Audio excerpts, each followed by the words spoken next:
بسم اللہ الرحمن الرحیم۔ میں محنت مزدوری کر کے اپنے بچوں کو پالتا تھا۔ کئی بار ایسا ہو جاتا، پھر میں صبح سے شام تک سڑک پر بیٹھ کر کسی گاہک کا انتظار کرتا، مگر کوئی بھی کام دینے والا نہیں آتا، اور میں چپ چاپ مایوس ہو کر اپنا سامان اٹھا کر خالی ہاتھ گھر آ جاتا۔ میری بیوی بہت صبر والی اور حوصلے والی عورت تھی۔ وہ کوشش کرتی تھی کہ میرے دونوں چھوٹے معصوم بچوں کو میرے گھر پہنچنے سے پہلے ہی سلا دے۔ کبھی کبھی ایسا ہوتا کہ وہ دیگچی چولہے پر رکھ کر پانی گرم کرتی رہتی اور بچوں سے کہتی کہ بیٹا بس ذرا سی دیر میں چاول بن جائیں گے۔ کبھی ان کو کہتی کہ بابا کے ساتھ مل کر کھانا کھائیں گے، تب تک تم سو جاؤ۔ میں روز روز کی اس صورتحال سے بہت ہی پریشان ہو چکا تھا۔ آج مسلسل تیسرا روز تھا کہ مجھے مزدوری نہیں ملی تھی۔ میری جیب میں صرف اور صرف 30 روپے پڑے تھے۔ میری ہمت بالکل جواب دے چکی تھی۔ صبح بنا ناشتے کے آتے ہوئے میں نے یہی دعا کی تھی کہ یا اللہ اس روز مجھے مزدوری دے دینا۔ 2 روز سے بہت مشکل سے صرف اتنی روٹی بن رہی تھی کہ بچے اور ہم دونوں میاں بیوی تھوڑا تھوڑا گزارا کر لیں۔ رات کو صرف 1 روٹی کا آٹا تھا جو میں نے بچوں کے لیے بنوا دی تھی۔ جیسے جیسے دن گزر رہا تھا میرے سینے میں درد بڑھتا جا رہا تھا۔ مجھے لگ رہا تھا کہ آج میری ہمت جواب دے جائے گی۔ غربت اور لاچارگی انتہا کی تھی، مگر میں نے کبھی کسی کے سامنے ہاتھ نہیں پھیلائے تھے۔ مگر آج میں خود کو اتنا مجبور پا رہا تھا کہ میرا دل کرتا تھا کہ میں آنے جانے والے لوگوں کے سامنے ہاتھ پھیلا کر اپنے بچوں کے لیے صرف کھانا لے جانے جتنے پیسے مانگ لوں۔ مغرب کی اذان ہو گئی۔ میں نے مایوسی سے سڑک کے دونوں طرف دیکھا۔ تیز رفتار ٹریفک آ رہی تھی۔ ایک بار میرا دل کیا کہ میں کسی چلتی ہوئی بس کے سامنے کود جاؤں اور اپنی زندگی کا خاتمہ کر لوں، مگر پھر میرے ذہن میں میرے 3 سالہ بیٹے اور 5 سالہ بیٹی کی تصویر آ گئی، جو میرے جیتے جی اتنی مشکلات میں پل رہے ہیں۔ میرے بعد ان کو دیکھنے والا کون ہوگا؟ میرے تو بھائی بھی غربت کا شکار تھے اور بیوی خود ایسے خاندان سے تعلق رکھتی تھی۔ میں بے بسی کی انتہا پر تھا، تو اپنے گھٹنوں میں منہ چھپا کر بے اختیار ہونے لگا۔ روتے روتے کافی دیر گزر گئی کہ اچانک مجھے لگا میرے کندھے پر کسی نے ہاتھ رکھا ہوا ہے۔ میں نے چونک کر سر اٹھایا تو وہ ایک فقیر تھا۔ اس نے اپنا ہاتھ پھیلا کر کہا بچہ اللہ کے نام پہ۔ میں نے تلخی سے اس کی طرف دیکھ کر کہا تم کتنے خوش نصیب ہو، بھیک مانگ سکتے ہو، مگر میں تو بھیک بھی نہیں مانگ سکتا اور میرے پاس کچھ بھی نہیں ہے تمہیں دینے کے لیے۔ اس نے مسکرا کر میری ساری بات سنی اور کہنے لگا جو ہے اس میں سے دے اللہ کے نام پر۔ مجھے غصہ بھی آیا اور میں نے کچھ سوچ کر اپنی جیب سے 30 روپے نکال کر اس کی ہتھیلی پر رکھ دیے اور اپنا چہرہ آنسوؤں سے صاف کر کے سامان اٹھایا اور گھر کی طرف ٹوٹے ہوئے قدموں سے چل دیا۔ ابھی میں چند قدم ہی چلا تھا کہ میرے برابر میں ایک گاڑی آ کر رکی۔ اس میں کوئی نوجوان شخص تھا جس نے مجھے دیکھ کر کہا 2 گھنٹے کا کام ہے، چلو گے؟ میں چپ کھڑا اسے دیکھ رہا تھا تو اس نے کہا کہ میں تمہیں ڈبل پیسے دوں گا۔ رات کے اس وقت کوئی مزدور مل نہیں رہا۔ میں نے ادھر ادھر دیکھا، واقعی راستہ سنسان ہو چکا تھا۔ اس نے پھر سے پوچھا چلو گے؟ میں نے ہاتھ جوڑ کر کہا سر میں آپ کے ساتھ چلوں گا، مگر صرف ایک مہربانی کر دیں، مجھے 2 روٹی اور تھوڑا سالن لا دیں، نزدیک ہی میرا گھر ہے، میں بچوں کو کھانا پکڑا کر آ جاؤں، وہ رات سے بھوکے ہیں۔ پھر آپ جتنا مرضی کام لے لیں، 2 گھنٹے کی بجائے پوری رات کام کروا لیں، میں کروں گا۔ میری بات سن کر وہ ایک لمحے کو چپ ہوا اور پھر کہنے لگا بیٹھو گاڑی میں۔ چپ کر کے اس کی گاڑی میں بیٹھ گیا۔ اس نے تھوڑا آگے لے جا کر گاڑی روکی۔ سامنے کھانے کا ہوٹل تھا۔ کھانے کی خوشبو سے میرا برا حال ہو رہا تھا، مگر میں صبر کے ساتھ بیٹھا رہا۔ وہ واپس آیا، اس کے ہاتھ میں کھانے کے ساتھ ساتھ دودھ کی تھیلی بھی تھی۔ اس نے مجھے پکڑا کر کہا یہ لو کھانا بچوں کو کھلا کر خود بھی کھا لینا، میں 1 گھنٹے بعد تمہیں تمہاری گلی کے باہر ملوں گا، تم واپس آ جانا، میرا کام بہت ضروری ہے۔ میری آنکھوں میں آنسو آ گئے۔ وہ مجھے گھر کے قریب اتار کر اندھیرے میں گم ہو گیا۔ میں جلدی جلدی کھانا لے کر گھر پہنچا۔ میری بیوی بے صبری سے انتظار کر رہی تھی۔ دونوں بچے ابھی تک جاگ رہے تھے اور ان کے چہروں پر آنسوؤں کے نشان تھے۔ میں نے کھانا بیوی کو پکڑایا۔ میرے بچے بھاگ کر مجھ سے لپٹ گئے۔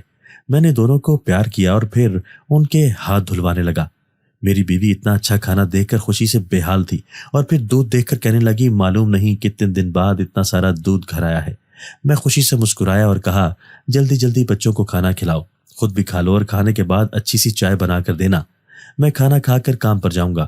تو وہ کہنے لگی رات کو کون سا کام ہے؟ میں نے کہا ابھی کچھ دیر پہلے ایک سیٹ ملا تھا، اس نے کہا کہ 2 گھنٹے کا کام ہے، ساتھ چلو۔ میں نے اسے کہا کہ کھانا دلوا دو، گھر دے کر آ جاتا ہوں، پھر تمہارے ساتھ جاؤں گا۔ اس نے یہی سارا کھانا لے کر دیا ہے اور کہا ہے کہ 1 گھنٹے میں وہ مجھے لینے آ جائے گا۔ دہاڑی آج بھی نہیں لگی تھی۔ یہ سن کر میری بیوی کہنے لگی چلو اچھا ہے، کام کر دو، مزدوری سے زیادہ تو کھانا دلوا دیا ہے اس صاحب نے۔ ہم نے کھانا کھایا، بیوی نے چائے بنائی، میں نے چائے پی لی تو دیکھا کہ ابھی 1 گھنٹہ ہونے میں 10 منٹ باقی ہیں۔ میں نے اپنے بچوں کو پیار کیا، ان کو اللہ حافظ کہہ کر گھر سے نکل آیا۔ اس سے پہلے ہی میں اس جگہ پہنچ گیا جہاں صاحب نے کہا تھا وہ مجھے لینے کے لیے آئیں گے۔ تھوڑی دیر میں گاڑی آ گئی اور یوں میں کام پر چلا گیا۔ گاڑی شہر سے باہر کے راستے کی طرف جا رہی تھی۔ ایک بلڈنگ کے پاس جا کر رکی جو زیر تعمیر تھی۔ وہ مجھے اپنے ساتھ لے کر عمارت کی طرف چل پڑا۔ یہ مین گیٹ کا حصہ تھا جو تھوڑا سا ٹوٹا ہوا تھا۔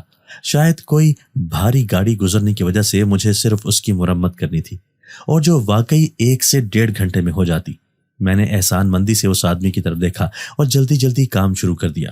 میں نے اپنی طرف سے بہت ہی صفائی سے کام کیا تھا، جسے دیکھ کر وہ بہت خوش ہوا اور کہنے لگا تم نے کام اچھا کیا ہے۔ یہ مین گیٹ تعمیراتی سامان لے کر آنے والے ٹرک سے ٹوٹ گیا تھا۔ صبح سیٹھ دیکھتے تو ناراض ہو جاتے۔ مزدور چھٹی کر کے جا چکے تھے، اس لیے مجھے ایمرجنسی میں مزدور کی ضرورت پڑی۔ اگر تمہارا کام اچھا ہے تو میں کل کو تمہارے لیے کام کی بات کرتا ہوں۔ میں نے اس کا بہت شکریہ ادا کیا، اپنے اوزار سمیٹ کر ہاتھ دھوئے۔ اس نے کہا چلو میں تمہیں گھر چھوڑاتا ہوں۔ میں نے کہا ٹھیک ہے صاحب۔ مجھے گھر کے قریب والی سڑک پر چھوڑتے ہوئے اس نے کہا یہ لو 1000 روپے۔ میں نے حیرت سے اس کی طرف دیکھ کر کہا کہ صاحب اتنے تھوڑے کام کے 1000 روپے، اور کام کی قیمت تو آپ مجھے پہلے ہی دے چکے ہیں۔ میں نے اور میرے بچوں نے نہ جانے کتنے دن بعد اتنا اچھا کھانا کھایا اور پیٹ بھر کے کھایا۔ وہ یہ سن کر مسکرایا اور کہنے لگا کوئی بات نہیں، بس میرے لیے دعا کر دینا اور کل کو کام کے لیے تیار رہنا، صبح میں تمہیں لینے آ جاؤں گا۔ میں نے اس کا شکریہ ادا کر کے پیسے لیے خوشی خوشی گھر کی طرف چل پڑا۔ راستے میں رک کر میں نے آٹا لیا، چینی تھی، پتی اور بچوں کے لیے چیز لی، کیونکہ کل میں کام پر ہوتا تو پیچھے بچے بھوکے نہ رہتے۔ اگلی صبح میں مقررہ وقت پر اسی سڑک پر پہنچ گیا جہاں سے وہی گاڑی مجھے اٹھانے آئی تھی۔ یہاں کی ساری لیبر چپ چاپ کام کیے جا رہی تھی۔ مجھے تھوڑا عجیب لگا، مگر میں خوش تھا کہ مجھے اتنے دن بعد کام مل گیا ہے۔ میں نے دل لگا کر اپنا کام کیا۔ شام ہوتے ہی سب لوگ چپ چاپ جا کر لائن میں کھڑے ہو گئے۔ وہی شخص جو مجھے کام پر لے کر آیا تھا اس نے سب کو ان کی مزدوری دی۔ مجھے دیکھ کر کہنے لگا ارے میں نے کل بھی تمہارا نام نہیں پوچھا تھا، نام بتا دو۔ میں نے کہا سر میرا نام شکیل ہے۔ اس نے رجسٹر پر میرا نام لکھ کر مجھے دہاڑی دے دی۔ پھر جب سب کو دہاڑی مل گئی تو ایک پرانی سی بس آ کر کھڑی ہو گئی اور اس آدمی نے کہا کہ سب بس سے اپنے اپنے راستوں پر اتر جائیں، اور مجھے کہنے لگا کہ تم بھی کسی مین روڈ پر اتر کر اپنے گھر چلے جانا۔ میں بہت خوش تھا۔ ہم سب لوگ بس میں بیٹھ کر شہر کی طرف چل پڑے۔ پوری بس یوں ہی خاموش تھی، جیسے وہ سب کے سب گونگے ہوں۔ یہ بات مجھے بڑی عجیب لگ رہی تھی۔ وہ سب لوگ شہر میں مختلف راستوں پر اترتے رہے۔ ڈرائیور بھی خاموشی سے گاڑی روکتا اور مذکورہ شخص وہاں اتر جاتا۔ میں بس کا آخری مسافر تھا۔ بس مین روڈ کی طرف بڑھ رہی تھی۔ جیسے ہی مین روڈ آیا بس رک گئی۔ میں نے پہلے ادھر ادھر دیکھا اور پھر چپ کر کے مین روڈ پر اتر کر چل پڑا۔ میرے ذہن میں خیال آیا اور میں نے جیسے ہی پلٹ کر بس کی طرف دیکھا تو وہاں تو کچھ بھی نہیں تھا، حالانکہ میں صرف ابھی 15 سے 20 قدم ہی چلا تھا۔ سڑک بالکل خالی تھی۔ میرے ماتھے پر تھوڑا سا پسینہ آ گیا۔ میں تیز تیز قدم اٹھاتا ہوا گھر کی طرف بھاگے جا رہا تھا کہ ایک دم کسی نے میرے کندھے پر ہاتھ رکھا۔ میں جیسے ہی گھوم کر پلٹا تو وہی فقیر میرے سامنے کھڑا تھا، مسکرا رہا تھا۔ میں نے اس کو دیکھ کر خوشی سے کہا بابا تمہاری دعا سے مجھے دہاڑی مل گئی، اور اس دن میرے بچے بھوکے بھی نہیں سوئے۔ میں جیب میں ہاتھ ڈال کر اس کو پیسے دینا چاہتا تھا کہ ایک دم اس نے میرا ہاتھ پکڑ لیا اور میری آنکھوں کی طرف دیکھنے لگا۔ میں تھوڑا سا سٹپٹا گیا۔ اس کی آنکھیں بہت بڑی بڑی تھی، جن کا کالا حصہ بہت چمکدار اور بڑا تھا۔ میں اس کی طرف گم ہو کر دیکھ رہا تھا۔ اچانک وہ کہنے لگا ایک سودا کرے گا؟ اگر سودا کامیاب ہو گیا تو تجھے اتنا ملے گا جتنا تو سوچ بھی نہیں سکتا۔ بول تیار ہے؟ میں نے حیرت سے کہا بابا بولو کیا سودا ہے؟ میں تو غریب آدمی ہوں، بس اتنا چاہیے کہ میرے بچے پیٹ بھر کے کھانا کھائیں، چاہے اس کے لیے مجھے روز محنت مشقت کرنی پڑے۔ کہنے لگا پیٹ بھر کے تو تم سب کھاؤ گے، مگر اس کے لیے تمہیں کسی کی دعوت کرنی ہوگی، اور جانتے ہو دعوت میں ہمیشہ مہمان کی پسندیدہ چیز ہی بنائی جاتی ہے۔ بولو ایسے مہمانوں کی دعوت کرنے کے لیے تیار ہو جو اس دعوت کے بدلے میں تمہیں مالا مال کر دیں۔ وہ فقیر بابا بات کرتے کرتے مسکرانے لگ گیا۔ میں نے حیرت سے اس کی طرف دیکھا اور پوچھا بابا میں تو غریب آدمی ہوں، میرا مہمان بننا کون پسند کرے گا؟ سب لوگ جانتے ہیں کہ جو اپنے بچوں کو روکھی سوکھی نہیں کھلا سکتا، اس کا مہمان اگر کوئی بن بھی جائے تو وہ اس کی کیا خدمت کرے گا۔ میری بات سن کر وہ ہنسنے لگ گیا، پھر تھوڑی دیر بعد بولا، اپنے ذہن کو سوچنے کی تکلیف نہ دو، یہ بتاؤ کہ مہمانوں کی دعوت کے لیے تیار ہو؟ میں چپ کر کے کھڑا ہو گیا۔ اس نے غور سے میری طرف دیکھا اور کہا کہ شاید تم دعوت نہیں کرنا چاہتے۔ خیر کوئی بات نہیں، تمہاری مرضی، میں تو بس یہ چاہتا تھا کہ تم وہ چیز حاصل کر لو جس کے تم حقدار ہو۔ چلو بات نہیں، کام تمہیں اچھا مل گیا ہے، دعا کروں گا کہ تمہیں کام ملتا رہے۔ اور پلٹ کر جیسے ہی جانے لگا، میں نے آگے بڑھ کر اس کا ہاتھ پکڑ لیا۔ میرے ذہن میں ایک دم سے خیال آیا تھا کہ میرے پاس صرف 30 روپے تھے اور میں یہ سوچ کر رو رہا تھا کہ آج میرے بچے بھوکے سوئیں گے۔ مگر جب میں نے وہ 30 روپے اس بابا کو دیے تو نہ صرف میرے بچوں نے پیٹ بھر کر کھانا کھایا بلکہ ان کے ساتھ ہی مجھے کام بھی مل گیا۔ اگر یہ مجھے کسی دعوت کرنے کا کہہ رہا ہے تو ضرور اس کا کہنا سچ میں ثابت ہوگا کہ اس دعوت کے بدلے وہ مہمان مجھے مالا مال کر دیں۔ وہ پلٹ کر میری طرف دیکھنے لگا تو میں نے اس کو کہا، بابا میں تیار ہوں مہمانوں کی دعوت کرنے کے لیے، بتاؤ کب کرنی ہے اور کہاں پر بلانا ہے؟ تو بابا نے کہا، بلانا کہیں نہیں، ان کی دعوت کا بندوبست کر کے تمہیں لے کر جانا ہے ان کے پاس۔ میں یہ سوچ کر اور بھی پریشان ہو گیا کہ اب یہ کیا ماجرا ہے۔ خیر میں نے ان کو کہا، ٹھیک ہے بابا، مجھے بتائیں کہ مجھے کہاں جانا ہے اور ان لوگوں کو کیا چیز پسند ہے۔ اس پر وہ پر اصرار طریقے سے مسکرانے لگا اور کہنے لگا، میرے ساتھ چلو۔ وہ مجھے لے کر حلوائی کی دکان پر آیا اور کہنے لگا کہ اس سے اچھی سی قسم کی مٹھائی لو۔ میں نے جیب میں ہاتھ مارا، 1200 روپے پڑے تھے۔ میں نے وہ 1200 روپے نکالے اور دکان والے سے کہنے لگا کہ بھائی جو تمہاری دکان کی سب سے اچھی مٹھائی ہے وہ پیک کر دو۔ اس نے الگ الگ طرح کی مٹھائی ڈبوں میں ڈالی اور مجھے 1200 روپے کی مٹھائی دے دی۔ پھر وہ بابا میرا ہاتھ پکڑ کر دودھ کی دکان پر لے گیا۔ اب اس دکان پر جا کر تمہیں پریشان کھڑا تھا کیونکہ میرے پاس تو پیسے ہی نہیں تھے، جو پیسے تھے ان کی تو میں مٹھائی لے آیا تھا۔ فقیر بابا نے پھر سے کہا، جیب میں ہاتھ ڈالو اور جتنا لے سکتے ہو دودھ لے لو۔ میں نے شرمندگی سے جیب میں ہاتھ ڈالا، شاید وہاں کل کے بچے ہوئے 100 یا 200 روپے پڑے ہوں، مگر یہ کیا، اب پھر 1200 روپے میری جیب میں موجود تھے۔ میں یہ دیکھ کر حیران رہ گیا۔ میں نے دودھ بھی لے لیا۔ اب وہ مجھ کو لے کر گوشت کی دکان پر پہنچے۔ یہاں بھی یہی ہوا، میں نے گوشت بھی لیا۔ وہ بابا میرے سامنے چل رہے تھے اور میں ان کے پیچھے پیچھے۔ ان کا رخ شہر کی جنگل کی طرف تھا۔ یہ کافی بڑا جنگل تھا اور یہاں پر بہت سے پرانے درخت تھے۔ شروع میں جب میں کام کرتا تھا تو لوگ یہاں پر لکڑیاں کٹوانے کے لیے لے کر آتے تھے۔ یہ گھنا جنگل تھا اور اس کے بارے میں مشہور تھا کہ یہاں پر جنات کی موجودگی ہے، مگر ہم مزدور لوگ اپنا اور اپنے بیوی بچوں کا پیٹ بھرنے کے لیے ایسی باتوں پر دھیان نہیں دیتے تھے۔ پھر ایک روز ایسا ہوا کہ ایک ٹھیکیدار اپنی گاڑی لے کر لکڑیاں کٹوا رہا تھا۔ ہم 15 سے 20 لوگ تھے، 4 کی ٹولی میں کام کر رہے تھے کہ ہمارے وہ ساتھی جو اندرونی طرف ایک سوکھے پیڑ کو کاٹنے کے لیے گئے ہوئے تھے، اچانک سے چیختے چلاتے وہاں سے بھاگ کر ہم تک پہنچے۔ انہوں نے کہا کہ جیسے ہی ہم نے درخت کو جڑ سے کاٹنا چاہا، ایک دم سے وہاں گہرا دھواں پھیل گیا اور یوں لگنے لگا جیسے بہت سارے لوگوں نے پتھر اٹھا کر ہمیں مارنا شروع کر دیے ہوں، اور اس کے بعد خوفناک آوازیں آنی شروع ہو گئیں۔ ٹھیکیدار جو اپنی کار میں وہاں تک آیا ہوا تھا، یہ سن کر غصے سے آگ بگولا ہو گیا اور ان مزدوروں کو ڈانٹنے لگا کہ تم کام چوری کے بہانے تلاش کر رہے ہو۔ کتنے سالوں سے میں ان جنگلات میں لکڑی کٹوا رہا ہوں، کبھی بھی ایسا کچھ نہیں ہوا۔ اس نے ہمیں زبردستی کہا کہ جاؤ اس درخت کو کاٹ کر لاؤ، کیونکہ اب اس پر کٹائی کے نشان ہو گئے تھے۔ جو کسی نہ کسی کی نظر میں آیا تو مسئلہ بن جاتا، کیونکہ یہ کٹائی ہمیشہ غیر قانونی ہوتی تھی۔ ہم میں سے کچھ لوگ مل کر اس جگہ گئے تو وہاں واقعی ڈھیر سارے پتھر پڑے ہوئے تھے۔ 2-3 لوگوں نے ہمت کی اور اس درخت کو کاٹنا چاہا تو پھر سے وہی منظر دہرایا گیا۔ اس بار ہمارے پیچھے پیچھے ٹھیکیدار بھی وہاں پہنچا تھا۔ ہم سب وہاں سے بہت مشکلوں سے نکل کر بھاگے، لیکن اب ہم جس حصے میں کٹائی کر رہے تھے وہاں پر بھی بہت خوفناک قسم کی آوازیں آنا شروع ہو گئی تھی۔ ٹھیکیدار نے چلا کر کہا کہ جو لکڑیاں کٹ چکی ہیں انہیں ٹرالے میں لوڈ کرو، وہاں سے نکل پڑو۔ مگر ہم لوگ ایسا کرنے میں کامیاب نہیں ہوئے اور آخرکار ہمیں وہاں پر لکڑیاں چھوڑ کر بھاگنا پڑا۔ اور یوں اس غیر قانونی کٹائی کا علم اعلیٰ حکام کو ہو گیا اور اس ٹھیکیدار کے خلاف فوری کارروائی شروع ہو گئی۔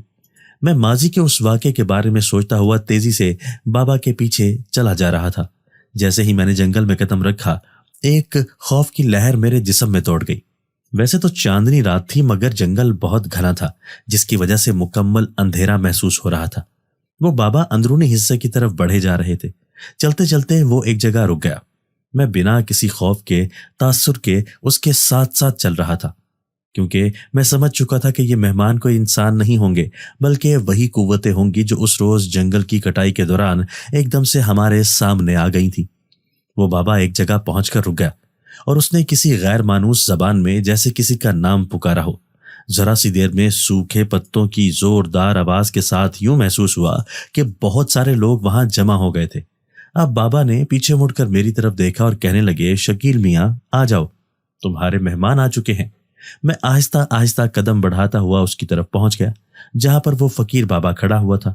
میری پیشانی پر پسینہ چمک رہا تھا اور مجھے یوں لگ رہا تھا جیسے میرا دل سینہ توڑ کر باہر آ جائے گا۔ ایک دم سے میرے سامنے حیرت انگیز منظر آ گیا۔ ان سب کے آگے کھڑا ہوا شخص کوئی اور نہیں تھا بلکہ وہ شخص تھا جو مجھے گاڑی میں لے کر کھانا دلا کر گھر چھوڑ گیا تھا اور پھر اگلی صبح مجھے لے کر کام پر گیا تھا، اور اس کے پیچھے وہ تمام مزدور کھڑے تھے جو اس روز اس عمارت میں کام کر رہے تھے۔ میرا دل زور زور سے دھڑک رہا تھا۔ ان سب کے چہروں پر دوستانہ مسکراہٹ تھی۔ بابا نے کہا، حیران کیوں ہو شکیل میاں؟ تم نے کسی بھوکے کو اللہ کی رضا کے لیے اپنی جمع پونجی دے دی تھی، اور بدلے میں تمہارے بچوں نے اور تم نے پیٹ بھر کر کھانا کھا لیا، اور یہ سمجھ لو کہ تمہارا انعام ہے کہ ان لوگوں نے تمہیں مدد کے لیے چن لیا ہے۔ گھبرانے کی کوئی ضرورت نہیں ہے، مگر بس یہ راز رہنا چاہیے کہ تم ان لوگوں کے بارے میں کچھ جانتے ہو۔ ایک دم سے اس جگہ پر دن سے بھی زیادہ روشنی ہو گئی، یوں لگ رہا تھا کہ میں رات کو نہیں دن میں یہاں آیا ہوں۔ اور اس سے بھی حیرت انگیز بات یہ تھی کہ وہاں پر بہت خوبصورت دسترخوان بچھے تھے۔ وہ لوگ ایک ترتیب سے بیٹھنا شروع ہو گئے۔ بابا نے وہ سارا سامان مجھ سے لے کر وہاں موجود خواتین کے حوالے کر دیا۔ وہ ایک عجیب قسم کے لباس میں تھی۔ ایک بڑی ساری چادر تھی جو ان کے پورے وجود کو ڈھکے ہوئے تھی۔ ان کی صرف آنکھیں نظر آ رہی تھیں، آنکھیں بھی سرخ رنگ کی تیز روشنیوں کی طرح، شاید ہی ان کا اصلی روپ تھا۔ پھر ان کے مرد اور بچوں کی طرف دیکھا تو میں بس حیرت سے یہ سب دیکھتے ہوئے رہ گیا، اور دودھ اور مٹھائی ان کو پیش کی جا رہی تھی، جبکہ گوشت دے کر ان میں سے کچھ خواتین ایک طرف چلی گئیں۔ ذرا ہی دیر میں وہاں پر گوشت بھونے جانے کی بہت ہی بہترین خوشبو آنا شروع ہو گئی۔ یہ دیکھ کر میری بھوک جو کافی دیر سے دبی ہوئی تھی ایک دم جاگ اٹھی۔ بابا نے میرے چہرے کی طرف دیکھا اور کہا، بیٹا جمعرات کا دن ہے، یہ دن یاد رکھنا، تمہارے رزق میں برکت مزید سے مزید تر ہوتی جائے گی، مگر تمہیں ہر جمعرات اپنے مہمانوں کی دعوت کرنی ہوگی۔ بولو اگر یہ سودا منظور ہے، اور کوشش یہ کرنا کہ کسی انسان کو اس بارے میں کچھ بھی معلوم نہ ہو سکے۔ اگر تمہارا پیچھا کر رہا ہو تو کھانا پینے کا سامان جنگل میں کہیں پر بھی رکھ کر واپس پلٹ جانا۔ میں نے کہا، ٹھیک ہے بابا۔ اتنے میں سردار جو بیٹھ کر کھانا کھا رہا تھا میرے پاس آ گیا۔ اس نے کہا، اگر تمہیں کام کرنا ہے تو صبح کام پر جانے کے لیے تیار رہنا، لیکن ویسے تمہیں کل سے کوئی کام کرنے کی ضرورت نہیں ہے، کیونکہ اب تم ہمارے دوست بن چکے ہو۔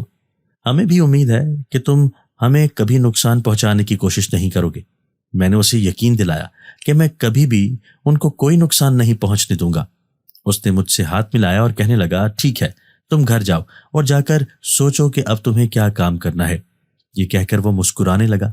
میں حیران پریشان وہاں سے پلٹا۔ میرے دل میں ایک بات آئی کہ میں پیچھے پلٹ کر دیکھوں، مگر اتنے میں ہی اس بابا کی آواز میرے کانوں میں گونجی، کبھی پیچھے مڑ کر دیکھنے کی ضرورت نہیں ہے، اور جو وعدہ تم سے لیا گیا ہے ہر حال میں اس وعدے کی پاسداری کرنا، کیونکہ جنات کی دوستی اور دشمنی دونوں ہی نسلوں تک چلتی ہے۔ میں چلتے چلتے وہاں سے باہر آ گیا۔ وہاں پر وہی گاڑی موجود تھی جس کی سیٹ پر کوئی سیاہ لباس میں ملبوس انسان بیٹھا تھا، جس نے ایک چادر سر سے پیر تک اوڑھ رکھی تھی اور اس کی صرف اور صرف آنکھیں دکھائی دے رہی تھی۔ جب میں چپ کر کے اس گاڑی میں بیٹھ گیا اور منٹوں میں مجھے میرے گھر کے سامنے اتار دیا گیا۔ ڈرائیور نے مجھے 2 تھیلے اٹھا کر پکڑا دیے، جن میں سے ایک میں کھانا، دودھ اور پھل تھے، جبکہ دوسرا بیگ یوں لگ رہا تھا کہ کاغذوں سے بھرا ہوا ہے۔ میں چپ کر کے دونوں تھیلے اٹھا کر گھر میں آ گیا۔ میرے بیوی بچے خوشی خوشی میرا انتظار کر رہے تھے۔ میں نے کھانے والا تھیلا بیوی کو پکڑایا اور خاموشی سے کمرے میں آ کر اپنا پرانا صندوق کھولا۔ جیسے ہی دوسرا تھیلا صندوق میں رکھنے لگا تو حیرت سے میری آنکھیں پھٹی کی پھٹی رہ گئیں، کیونکہ وہ تھیلا تو نوٹوں سے بھرا ہوا تھا۔ یہ تو معلوم تھا کہ وہ مجھے کچھ نہ کچھ دیں گے، مگر اتنے سارے روپے دیکھ کر میں بہت حیران اور پریشان ہو گیا۔ میں نے جلدی سے صندوق کو بند کر کے تالا لگایا اور چابی اپنی جیب کے اندر رکھ لی، کیونکہ میں نہیں چاہتا تھا کہ میری بیوی ان پیسوں کو دیکھ کر کوئی بے وقوفی کر بیٹھے۔ صبح کو میں جلدی اٹھ گیا۔ میری بیوی ابھی تک سو رہی تھی۔ میں نے جلدی جلدی وہ سارے پیسے نکال کر تھیلیوں میں ڈال لیے۔ میں اس سوچ میں تھا کہ ان پیسوں سے کوئی کاروبار کروں یا پھر کچھ اور۔ ایک دم بیوی کو بتاتا تو شاید وہ کسی اور کو بتا دیتی، اس لیے اپنے مقررہ وقت پر میں گھر سے نکل کھڑا ہوا۔ میرا رخ اب اسی طرف تھا جہاں وہ گاڑی مجھے لینے آتی تھی۔ کافی دیر کھڑا ہو کر انتظار کرنے پر جب گاڑی نہیں آئی تو میں واپس شہر کی طرف پلٹ گیا۔ میں نے منڈی جا کر ایک ٹھیلا لیا اور اس پر فروٹ رکھ کر اللہ کا نام لے کر ایک مصروف سڑک پر کھڑا ہو گیا۔ میں دل ہی دل میں خدا کو یاد کر رہا تھا کہ یا اللہ، تیرے آسرے پر میں نے یہ کام شروع کیا ہے، مجھے اس میں کامیاب کرنا۔ کافی دیر تک کوئی گاہک نہیں آیا۔ پہلا دن تھا، اس لیے میں جلدی مایوس ہو گیا۔ میں ٹھیلے کی چھاؤں میں ہی بیٹھ گیا۔ ذرا دیر بعد کسی نے مجھے مخاطب کیا، انکل یہ پھل کیسے دے رہے ہیں؟ میں ایک دم خوشی سے کھڑا ہوا تو میرے سامنے 10-12 سال کا بچہ کھڑا تھا۔ وہ سیبوں کی طرف اشارہ کر رہا تھا۔ میں نے اس کو مارکیٹ سے کم ریٹ بتا دیا۔ اس نے خوشی خوشی سیب لیے، پیسے دے کر ایک طرف چل پڑا۔ اب وہاں پر مختلف لوگ رک رک کر مجھ سے فروٹ خرید رہے تھے۔ دن کے 2 بجے میرے پاس بالکل تھوڑا سا فروٹ رہ گیا تھا۔ دھوپ تیز تھی۔ میں اپنا ٹھیلا لے کر چھاؤں کی تلاش میں سڑک پر چلنے لگا کہ کوئی بڑا درخت ہو جس کی چھاؤں میں بیٹھ کر کچھ دیر سستا لوں۔ مجھ کو ایک پیپل کا بہت گھنا اور بڑا درخت نظر آیا۔ یہ شاید کوئی اسکول تھا جس میں درخت لگا ہوا تھا اور اس نے آس پاس کی بہت ساری جگہوں پر سایہ کیا ہوا تھا۔ میں خوشی خوشی وہاں جا کر بیٹھ گیا کہ اتنی دیر میں میرے پاس کچھ بچے بھیک مانگنے کے لیے آ گئے۔ ان کی عمریں 4-5 سال تھیں۔ خوبصورت بچے تھے مگر حالات کی وجہ سے چہرے مرجھائے ہوئے تھے۔ پہلے میں نے ان کو پیسے دینے چاہے تو انہوں نے کہا کہ انکل پیسے نہ دیں، ہمیں تھوڑا سا فروٹ دے دیں، ہم نے کچھ نہیں کھا رکھا۔ ان کی یہ بات سن کر ایک دم سے میرے دماغ میں خیال آیا کہ میرے بچے بھی بھوکے تھے تو ایسے ہی بے چین ہوں گے۔ میں جلدی سے کھڑا ہوا اور بچوں کو فروٹ دینے لگا۔ کافی سارا فروٹ بچوں کو دے کر میرا ٹھیلا خالی ہو گیا۔ میرے دل کو بہت سکون ملا۔ اب میں آرام سے گھر جا سکتا تھا۔ میں اپنے گھر کی طرف چل پڑا۔ فی الحال میں ٹھیلا کرائے کا ہی استعمال کرنا چاہتا تھا کہ کچھ دن کام کر کے پھر اپنا ٹھیلا خریدتا تو آس پاس کے لوگوں کو کوئی شک نہ ہوتا۔ میرے بیوی بچے مجھ کو اس ٹائم دیکھ کر حیران بھی ہوئے اور خوش بھی۔ میں نے آج کی کمائی اپنی بیوی کے ہاتھ پر رکھ کر کہا، میں نے نیا کام شروع کیا ہے، فروٹ بیچنے کا۔ ایک خدا ترس بندے نے مجھے کرائے پر ٹھیلا اور فروٹ دلا دیا تھا۔ یہ پیسے ہیں، رکھ لو، کل صبح کچھ پیسے دینا جس سے فروٹ خرید لوں اور باقی تم گھر میں استعمال کر لینا اور دعا کرو میرا یہ کام چل جائے تو میں اپنا ٹھیلا بھی لے لوں گا۔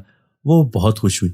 اسی طرح میں روز صبح جاتا، فروٹ لیتا، جو آسانی سے بک جاتا اس کو بیچ کر بچا ہوا فروٹ کسی نہ کسی غریب کو بانٹ کر آ جاتا۔ میری توقع سے زیادہ تیزی سے میرا کام چل رہا تھا۔ بدھ کی شام میں نے اپنا ٹھیلا لے لیا۔ ابھی میں ٹھیلا لے کر خوشی خوشی گھر کی طرف جا رہا تھا کہ کوئی میرے برابر چلنا شروع ہو گیا۔ میں نے چونک کر دیکھا تو یہ وہی بابا تھے جنہوں نے مجھے ایسا نسخہ بتایا تھا کہ میری زندگی ہی تبدیل ہو گئی۔ وہ کہنے لگے، شکیل بیٹا، کل کو جمعرات ہے، یاد رکھنا تمہارے مہمان تمہارے منتظر ہوں گے۔ میں نے خوشی خوشی سر ہلایا۔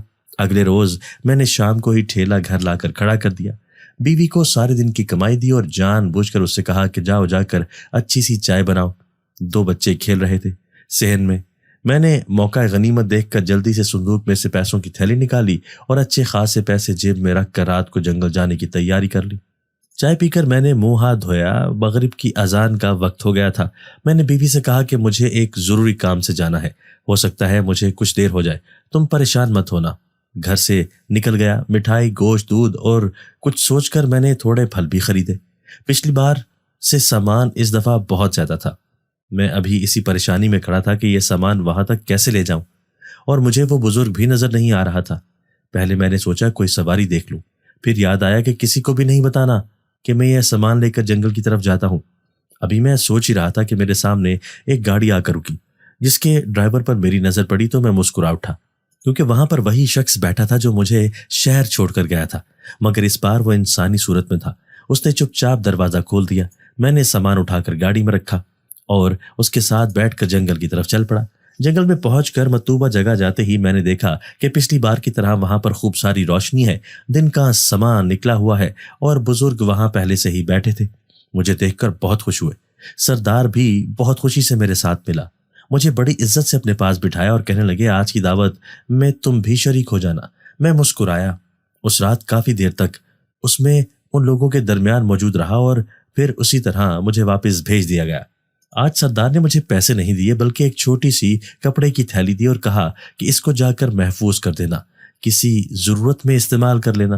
میں خوشی خوشی واپس آ گیا۔ میری بیوی اب تک جاگ رہی تھی۔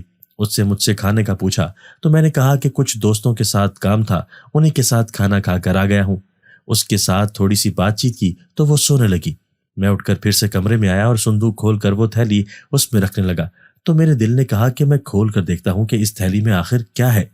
جب میں نے تھیلی کھول کر دیکھی تو اس میں بیش قیمتی ہیرے جگمگا رہے تھے۔ میری آنکھیں پھٹی کی پھٹی رہ گئی۔ میں نے خدا کا شکر ادا کیا اور وہ تھیلی صندوق میں چھپا دی۔ میری زندگی میں بہت تیزی سے تبدیلی ہو رہی تھی۔ میری بیوی بچوں کا رہن سہن بدل رہا تھا۔ میں نے بچوں کے اسکول کے لیے بھی سوچ لیا تھا۔ رشتہ دار حیران تھے، کچھ لوگ خوش تھے، کچھ ناخوش۔ جو بھی پوچھتا کہ بتاؤ کیا راز ہے تو میں یہی کہتا کہ خدا کے کسی نیک بندے نے میری مدد کی ہے، اپنا کام شروع کر لیا ہے اور اللہ نے اس میں برکت ڈالی ہوئی ہے۔ میں نے بیوی کو خاص تاکید کی کہ اگر کوئی بھی فقیر آ کر کسی چیز کا سوال کرے تو اس کو خالی نہ بھیجنا۔ وہ بڑی صابر اور شاکر عورت تھی، بار بار خدا کا شکر ادا کرتی اور بالکل ایسا ہی کرتی۔ میں ہر جمعرات پر اس جنگل میں جاتا، ان کی دعوت کا سامان دیتا، خود ان کے ساتھ کھانے میں شریک ہوتا اور واپسی پر آتے ہوئے وہ مجھے کچھ نہ کچھ دے کر بھیجتے جس کی قیمت اس دنیا میں لاکھوں روپے کی ہوتی۔ آج آخری جمعرات تھی۔ وہ بابا مجھے سردار کے پاس بیٹھے ملے اور کہنے لگے، شکیل میاں تم نے 7 جمعراتوں کا وعدہ پورا کر دیا ہے، اب تمہاری مرضی ہے کہ تم اس دولت کو کیسے استعمال کرتے ہو۔ بیچ میں اگر تمہیں کہیں بھی ضرورت پڑے تو تمہارے دوست تمہاری مدد کے لیے حاضر ہو جائیں گے، لیکن صرف ایک نصیحت ہے کہ تم کسی ضرورت مند کو خالی ہاتھ نہ بھیجو گے۔ اپنے ساتھ ساتھ تمہیں مخلوق کی بھلائی کا کام بھی کرنا ہوگا۔ اب یہ سوچنا تمہارا کام ہے کہ تم ایسا کیا کرتے ہو۔ اس سردار کا نام سردار محسن تھا اور وہ واقعی میرا محسن تھا۔ میں تھوڑا اداس بھی تھا کہ شاید آج کے بعد میں اس جگہ واپس نہ آ سکوں یا شاید میں دوبارہ ان لوگوں سے ملاقات نہ کر سکوں، کیونکہ اس عرصے میں مجھے ان سے گہرا لگاؤ بھی ہو گیا تھا۔ ان کے بچے میرے ساتھ بہت محبت سے پیش آتے تھے۔ میرے چہرے پہ چھائی ہوئی اداسی دیکھ کر بابا ہنسنے لگے اور کہا، اچھے دل کی نشانی ہوتی ہے کہ وہ اپنے محسن کو یاد رکھتا ہے، اور جو اس سے محبت سے پیش آئے وہ محبت بھی یاد رکھتا ہے۔ اداس یا پریشان مت ہو سکتا ہے کہ جنہیں تم اپنا سمجھ رہے ہو وہ تمہیں اکیلا نہ چھوڑیں۔ اس رات مجھے وہاں پر رات کے 12 بج گئے۔ سردار نے اس بار مجھے، میری بیوی اور بچوں کے لیے خوبصورت لباس، زیور اور بہت سارے روپے دیے۔ میرے گلے ملا اور کہا، امید ہے کہ تم سے ملاقات ہوتی رہے گی، مگر دیکھنا یہ ہے کہ تم ہمیں پہچانتے ہو یا نہیں۔ میں نے محبت سے اسے کہا، منتظر رہوں گا، اور یوں میں آخری جمعرات کو اپنے گھر پہنچ گیا۔ میری بیوی بہت پریشان اور تھوڑے غصے میں جاگ رہی تھی۔ میں جیسے ہی گھر میں گھسا وہ فوراً بولنا شروع ہو گئی، آخر کیا معاملہ ہے؟ تم کیا چھپا رہے ہو مجھ سے؟ راتوں کو دیر دیر سے گھر آنا، میرے سونے کا انتظار کر کے کمرے میں گھس جانا، یہ بدلتے ہوئے حالات، آخر اس سب کے پیچھے کیا ہے؟ کون سا راز ہے جو تم مجھ سے چھپا رہے ہو؟ میں نے محبت سے اس کا ہاتھ پکڑا اور اس کو لے کر کمرے میں چلا گیا اور کہنے لگا، میں تم سے کچھ نہیں چھپا رہا، بس مناسب وقت آنے کا انتظار کر رہا ہوں، کیونکہ میں نہیں چاہتا کہ یہ جو خوشیاں ہمیں ملی ہیں ان کو کسی کی نظر لگ جائے یا کوئی حادثے تمہیں، میرے بچوں کو یا مجھے نقصان پہنچانے کا سوچے۔ میرے ہاتھوں میں سامان کے تھیلے دیکھ کر وہ کہنے لگی، آج کیا بہانہ ہے تمہارے پاس کہ تم کہاں سے آ رہے ہو اور یہ سامان کس چیز کا ہے؟ وہ بہت روٹھی روٹھی لگ رہی تھی۔ میں نے بچوں کے لیے کپڑے اور اس کے لیے کپڑے نکال کر اس کے سامنے پھیلا کر رکھ دیے۔ اتنے خوبصورت کپڑے دیکھ کر وہ خوشی سے چلا اٹھی اور کہنے لگی، یہ کہاں سے لائے ہو؟ ایسے کپڑے تو میں نے کسی کے پاس نہیں دیکھے، اتنے مہنگے اور اتنے قیمتی۔ وہ حیرت سے میری طرف دیکھ کر سوال کر رہی تھی۔ میں نے اس کو کہا کہ میں تمہیں سب بتانے پر تیار ہوں، مگر تمہیں صرف ایک وعدہ کرنا ہوگا کہ یہ راز صرف تمہارے اور میرے بیچ ہی رہے گا۔ اگر کوئی اس راز میں شریک ہوا تو وہ ہم دونوں کے لیے اور ہمارے بچوں کے لیے بہت زیادہ نقصان دہ ہوگا۔ اس نے مجھ سے وعدہ کر لیا کہ وہ کسی سے بھی ذکر نہیں کرے گی، تو میں نے اس کو شروع سے لے کر آخر تک ساری کہانی سنا دی۔ وہ جیسے جیسے سنتی جا رہی تھی حیرت میں ڈوبتی جا رہی تھی۔ بات کرتے کرتے میں نے وہ زیورات بھی نکال کر اس کے ہاتھ میں تھما دیے جو جنات کے سردار نے مجھے دیے تھے۔ میری بیوی خوشی سے رونے لگی، کیونکہ جب سے میں نے اس سے شادی کی تھی کبھی اس کو ایک سونے کی انگوٹھی تک نہ دے سکا تھا۔ پھر میں نے اس سے کہا کہ اب ہمیں کوئی ایسا کام کرنا ہے کہ لوگوں کو ہم پر شک بھی نہ ہو، اور ہمارا کاروبار بھی ایسا ہو جو دن رات ترقی کرے، اور پھر اسی کاروبار کے چلتے ہوئے میں ایک چھوٹا سا دسترخوان لگانا چاہتا ہوں جس سے میں مزدوروں کی مدد کروں جو بیچارے کام نہ ملنے پر خالی ہاتھ گھروں کو جاتے ہیں، اور ان کے بچے بہت سی راتوں کو بھوکا سوتے ہیں۔ میں ایسے غریب بچوں کی بھی مدد کروں گا جن کے والدین نہیں ہیں اور وہ بھیک مانگ کر اپنا پیٹ بھرنے کی کوشش کرتے ہیں۔ تمہیں ان سب میں میرا ساتھ دینا ہوگا۔ میری بیوی نے مسکرا کر میرا ہاتھ پکڑ لیا اور کہا کہ آپ ہر دم مجھے اپنے ساتھ پائیں گے، اور یوں میری زندگی کا ایک نیا سفر شروع ہو گیا۔ پہلے میں نے ایک چھوٹی سی مٹھائی کی دکان کھولی۔ میں نے جان بوجھ کر مٹھائی کی دکان ایسی جگہ کھولی تھی جہاں سے سیدھا راستہ جنگل کی طرف جاتا تھا، کیونکہ میں جانتا تھا کہ اپنے دوستوں سے دوبارہ ملنے جلنے کے لیے مجھے ان کی پسند کی چیزوں کا بھی خیال رکھنا تھا۔ دن میں بے شک میری دکان دیر سے کھلتی، مگر میری کوشش ہوتی کہ رات گئے تک میں اپنی دکان کھول کر رکھوں، اور میری امید کے مطابق ہر بار انسانوں کے روپ میں آ کر میرے دوست جنات مجھ سے مٹھائی خریدتے اور جنگل کی طرف چلے جاتے۔ کسی کو شک بھی نہیں ہوتا۔ میری بیوی نے میری مدد کی۔ پہلے ہم نے ایک دسترخوان لگایا جس پر میری بیوی گھر میں ہی کھانا بناتی، اور پھر میں خود یا کسی ملازم کی مدد سے غریبوں کو یہ کھانا کھلا کے اس کے بعد میں نے آہستہ آہستہ ایک بڑا لنگر خانہ کھول لیا جہاں صبح سے شام تک کھانا بنتا، تقسیم ہوتا۔ اس کے بعد میں نے ایک چھوٹا سا یتیم خانہ کھولا جس میں شہر بھر کے وہ بچے جو اپنے ماں باپ کو کھو چکے تھے یا جن کے ماں باپ غربت کی وجہ سے ان کو رکھنا نہیں چاہتے تھے، ان کو رہائش، کھانا پینا فراہم ہو جائے۔ میرے بچے بھی بڑے ہو رہے تھے، وقت تیزی سے گزر رہا تھا۔ میری دکان اب میرا بیٹا اور ملازم سنبھالتے تھے۔ میرے دوست ہر بار کسی نئے روپ میں مجھ سے ملتے۔ وہ بابا مجھے دوبارہ کہیں نظر نہیں آئے۔ معلوم نہیں وہ بھی انسان تھے یا کوئی نیک جن۔ میں نے اپنے بیٹے کو خاص نصیحت کی، کبھی بھی جنگل کی طرف سے آنے والے کسی گاہک کو خالی ہاتھ نہ بھیجنا اور نہ ہی کوئی سوال جواب کرنا۔ وہ فرما بردار اور ذہین بچہ تھا، اس لیے اس نے کبھی میری کسی بات سے اختلاف نہیں کیا۔ ہم نے ایک اچھی آبادی میں گھر بنا لیا تھا۔ میرے پاس اپنی گاڑی تھی۔ شہر میں میری بہت عزت تھی۔ میرے وہ رشتہ دار جو مجھ سے ملنا بھی پسند نہیں کرتے تھے اب اپنے اپنے مسئلے لے کر میرے پاس آتے اور میں بڑی خوش دلی کے ساتھ ان کی مدد کرتا۔ میں خیال رکھتا تھا کہ کوئی بھی غریب مدد کے لیے آئے اور واپس نہ جائے۔ اسی طرح میں نے لنگر خانے میں حکم دے رکھا تھا، رات کا کوئی بھی پہر ہو، اگر کوئی کھانا مانگے تو اس کو کھانا ضرور دیا جائے۔ میں نے اپنے کام کے لیے چن چن کر وہ لوگ رکھے تھے جو خود بھی ضرورت مند تھے اور جنہیں بھوک کے عذاب کا پتہ تھا۔ مجھے صرف اور صرف ایک بات پتہ تھی کہ عبادت کے ساتھ ساتھ جب تک مخلوق کے حقوق کا خیال نہ کیا جائے کوئی کامیابی نہیں ملتی، کیونکہ یہ انسانیت کا سب سے گہرا اصول ہے۔ ایک انسان کی مدد کرنے سے اس سے جڑی پوری فیملی کی مدد ہو جاتی ہے۔ میرے پاس اتنی دولت تھی کہ اگر میں کوئی کام نہ بھی کرتا تو میرے بعد میری اولاد بھی سکون سے زندگی گزار لیتی، مگر میں نہیں چاہتا تھا کہ میرے بیٹے کے دل میں کوئی منفی خیال آئے یا وہ اپنی دولت کا کوئی غلط استعمال کرے۔ میں نے اس کی تربیت بھی ایسی ہی کی کہ اگر میں مر جاؤں تو وہ خدمت خلق اور اس کے کام کو بند نہ کرے، بلکہ اپنی رضا اور خوشی سے جاری رکھے۔ میری بیٹی جوان ہو چکی تھی، ہر جگہ سے اس کے لیے رشتے آتے اور وہ لڑکی منع کر دیتی۔ بہت لاڈلی تھی، پیاری تھی اور بلا کی خوبصورت تھی۔ میری اور میری بیوی کی جان ہماری بیٹی میں بستی تھی۔ اس سے پیار سے پوچھنے کی کوشش کرتے کہ وہ آخر ہر رشتے کو ریجیکٹ کیوں کر دیتی ہے، تو وہ جواب میں کہتی، پاپا شاید آپ کو محسوس نہ ہوتا ہو، مگر یہ سب لوگ مجھ سے نہیں بلکہ میری حیثیت سے شادی کرنا چاہتے ہیں۔ ہو سکتا ہے کہ شادی کے بعد یہ مجھے اپنے کسی کام کے لیے مجبور کریں، اس لیے میں انتظار میں ہوں ایسے شخص کے جو آپ کی دولت سے متاثر ہو کر مجھ سے شادی نہ کرے، بلکہ اس کو واقعی میں مجھ سے محبت ہو اور میری ضرورت ہو۔ میں اس کی باتیں سن کر چپ کر جاتا، کیونکہ میں جانتا تھا کہ یہی حقیقت ہے۔ ایک روز ہم سب لوگ رات کا کھانا کھا رہے تھے، یہ دروازے پر تیز دستک ہوئی۔ میرا ملازم فوراً دروازہ کھولنے گیا۔ کچھ دیر بعد وہ لوٹا تو تھوڑا پریشان تھا، کہنے لگا کہ صاحب دروازے پر کوئی بوڑھا شخص بڑی زخمی حالت میں کھڑا ہے۔ جب میں نے اس سے پوچھا کہ بتائیں میں آپ کی کیا مدد کر سکتا ہوں، تو وہ کہتا ہے کہ مجھے شکیل سے بات کرنی ہے اور میں اسے ہی بتاؤں گا۔ میں یہ سنتے ہی تیزی سے اپنی جگہ سے اٹھا اور دروازے پر پہنچ گیا۔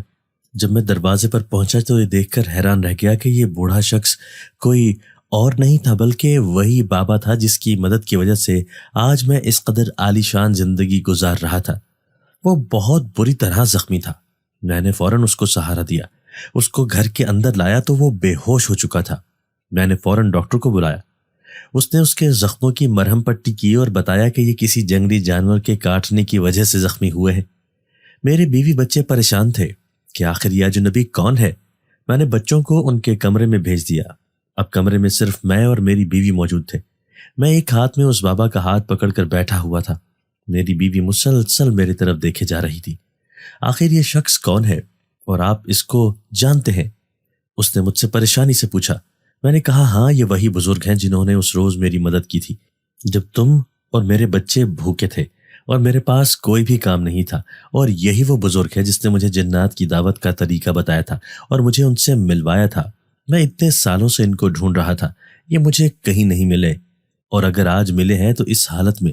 دعا کرو کہ ان کو کچھ بھی نہ ہو اور یہ صحت یاب ہو جائیں۔ میری بیوی نے مجھے تسلی دی اور کہا کہ خدا ضرور ہماری دعا سنے گا۔ تھوڑی دیر میں ہی ان کو ہوش آنا شروع ہو گیا۔ وہ بے ہوشی کے عالم میں کوئی نام پکار رہے تھے۔ میں نے جب قریب جا کر سنا تو وہ محسن سردار کو پکار رہے تھے۔ مجھے یاد آیا کہ آخری ملاقات میں اس نے مجھے کہا تھا کہ جب بھی میری ضرورت پڑے مجھے یاد کر لینا، مگر اب تک اتنا مصروف رہا کہ کبھی بھی اسے دوبارہ ملاقات نہیں کر سکا۔ میرے پاس ان زیورات میں سے ایک انگوٹھی ہر وقت میرے ہاتھ میں رہتی تھی جو اس نے آخری ملاقات پر مجھے دی تھی۔ میں نے کچھ سوچتے ہوئے اس انگوٹھی کو زور سے رگڑا اور تیز آواز میں کہنے لگا، سردار محسن، کیا تم مجھے سن رہے ہو؟ میرے دوست، مجھے تمہاری مدد کی ضرورت ہے۔ میں نے ابھی 3-4 بار ہی پکارا ہوگا کہ کمرے میں لگے بلب ایک دم سے بجھ گئے۔ میں آرام سے اپنی جگہ بیٹھا ہوا تھا، لیکن میری بیوی تھوڑی خوفزدہ ہو گئی۔ جب کمرے میں دوبارہ روشنی ہوئی تو شاہ محسن وہاں موجود تھا۔ وہ بہت ہی خوبصورت اور باوقار لگ رہا تھا۔ بڑی گرم جوشی سے مجھ سے ملا۔ میری بیوی کو اس نے عزت سے سلام کیا اور پھر بستر پر پڑے بابا کو دیکھ کر پریشانی سے اس کی طرف بڑھا۔ پھر میری طرف دیکھنے لگا اور پوچھا، دوست، ان کی یہ حالت کیسے ہوئی؟ یہ ایک لمبے عرصے سے ہمارے قبیلے سے غائب ہے۔ ہم لوگوں نے ان کو ڈھونڈنے کی بہت کوشش کی مگر ڈھونڈ نہیں پائے۔ پہلے بھی اکثر یہ کافی عرصے کے لیے گم ہو جاتے تھے۔ میں نے یہی سوچا کہ شاید کسی ضروری کام میں مصروف ہیں، مگر ان کی یہ حالت۔ تو میں نے ان کو ساری بات بتائی کہ کچھ دیر پہلے یہ میرے گھر پہنچے، یہ زخمی حالت میں تھے۔ ڈاکٹر نے طبی امداد دے دی ہے اور امید ہے کہ جلد ہی ہوش میں آ جائیں گے۔ یہ بے ہوشی میں تمہارا نام پکار رہے تھے تو میں نے تمہیں بلا لیا۔ ہم دونوں ان کے پاس بیٹھ گئے تو سردار نے بتایا کہ یہ میرے والد کے بھائی ہیں، ایک لمبے عرصے سے انسانوں میں رہتے ہیں، کبھی کبھی قبیلے میں واپس آ جاتے ہیں اور پھر سے جب دل کرتا ہے غائب ہو جاتے ہیں۔ وہ بہت محبت سے ان کے بالوں میں ہاتھ پھیر رہا تھا، پھر کہنے لگا کہ میرے والد کو فوت ہوئے کافی عرصہ ہو گیا ہے۔ یہ میرے لیے میرے والد سے بڑھ کر ہے، کیونکہ جتنی محبت مجھے ان سے ملی شاید ہی کہیں سے ملی ہوگی۔ جب یہ جوان تھے تو کسی انسان زادی پر ان کی نظر پڑی اور یہ دل کے ہاتھوں مجبور ہو کر اس کے عشق میں گرفتار ہو گئے، مگر اس لڑکی کے گھر والوں نے کسی عامل کے ذریعے ان کو اس لڑکی سے دور کرنے کے لیے قید کروا دیا۔ ہم نے بڑی کوشش کی ان کو ڈھونڈنے کی، مگر نہیں ڈھونڈ سکے۔ انہوں نے کبھی لڑکی کو تنگ نہیں کیا تھا، مگر اس عامل کی نظر لڑکی پر پڑی، اس نے گھر والوں کو اپنی باتوں میں پھنسا لیا کہ اس کے اوپر خطرناک جن کا سایہ ہے جو کبھی بھی اس لڑکی کی شادی نہیں ہونے دے گا اور ایک دن اس کو اپنے ساتھ اٹھا کر لے جائے گا، اور طرح طرح کے عملیات کر کے اس لڑکی کو اور میرے چچا کو پریشان کرنے لگا۔ اس کا نام تبریز ہے۔ وہ عامل شیطانی قوتوں کا پجاری تھا، جبکہ ہم لوگ ایک مسلم قبیلے سے تعلق رکھتے ہیں۔ بس لڑکی کے گھر والے اس کی باتوں میں آ گئے اور پھر اس لڑکی کے ساتھ بھی بہت برا ہوا۔ عامل نے اس کی شادی اپنے ایک شاگرد سے کروا دی۔ لڑکی کے ساتھ روز نت نئے ظلم ہوتے اور ایک دن وہ لڑکی تنگ آ کر اپنے گھر والوں کے پاس آ گئی۔ اس نے ان کو یقین دلانے کی بہت کوشش کی کہ وہ عامل اور اس کا شاگرد صحیح آدمی نہیں ہے اور اس کی عزت بار بار خراب کی جا رہی ہے، مگر گھر والے عقیدت میں اندھے ہو گئے۔ جب اس عامل کو پتہ لگا تو وہ غصے سے پاگل ہو گیا۔ اس نے گھر والوں کو ڈرایا، دھمکایا اور کہا کہ یہ لڑکی ابھی تک اسی جنزادے کے سحر میں مبتلا ہے، اور اس لڑکی کے گھر والوں کے سامنے ہی بہت بری طرح سے تشدد کر کے اس لڑکی کی جان لے لی۔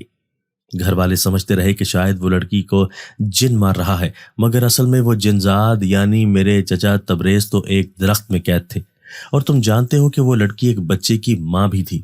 لڑکی کے انتقال کے بعد عامل نے کہا کہ یہ بچہ اصل میں میرے شاگرد کا بچہ نہیں بلکہ اس جنزاد کا بچہ ہے، اور یوں اس کے گھر والوں کو اس بچے سے متنفر کر دیا۔